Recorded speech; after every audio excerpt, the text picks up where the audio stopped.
Elijah Rooker hosts this tournament every year. Fighters come from all over the country. The cash prize is a hell of a lot more than you could earn fighting at my boat. Well, last season we went to the Wild West, and this season we go to Mexico. We go to Rosalita Vega's backyard. They have a little bit of an adventure. You said that's 2,500, right? Less my cut. Season 1, we did a Western, which was a lot of fun. And Season 2, we were looking really to pay tribute to Enter the Dragon. Our character is brought to fight in a tournament in a foreign location, but there's an ulterior motive behind it. These bottle episodes really feel like a feature. You're coming in every day, you're telling a story from beginning to end. I really enjoy that. So when they go to Rooker's Mill, this whole new world. It's Mexico, the color, the flavors, and of course, you know, as soon as young June sees a young, pretty Mexican girl. I think I'm gonna like it here after all.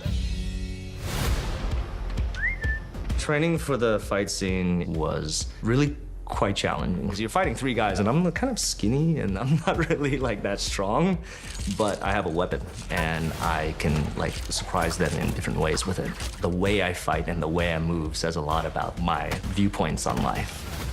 And so all the movements have to flow together. I want to end it as brutally and as quickly as possible.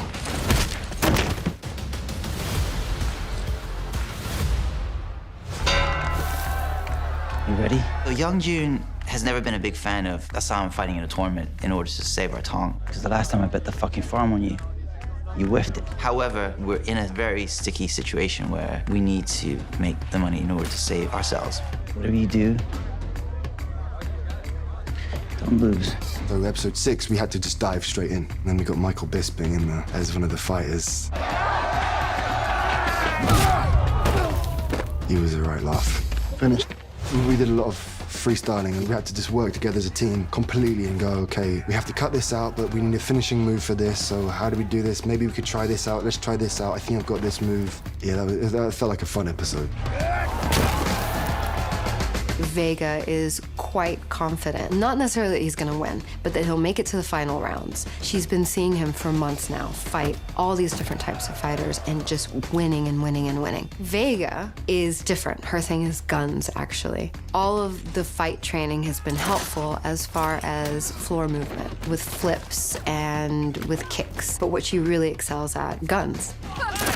And it's also very important that she knows her guns really well because this is how she kills Rooker, with the same gun that he used to kill her father. She turns around and kills him.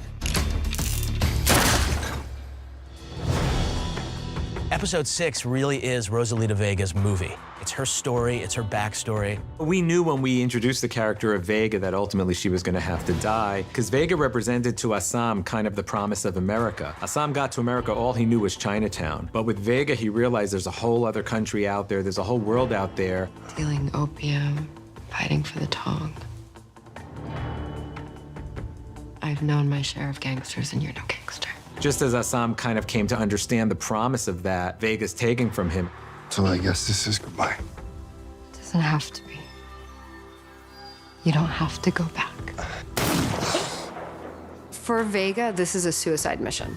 So Vega, in some ways, hasn't even thought of what's gonna happen next. Even when they're walking and watching the sunset, even when she does finally hook up with Ah Sahm, in the back of her mind is, this is the last time I'm gonna see this. This is the last time I'm gonna be with somebody. He opened himself up a little bit to Vega, just to test it out, and then I think get confirmed to him. That's why I'm not getting involved with this stuff right now.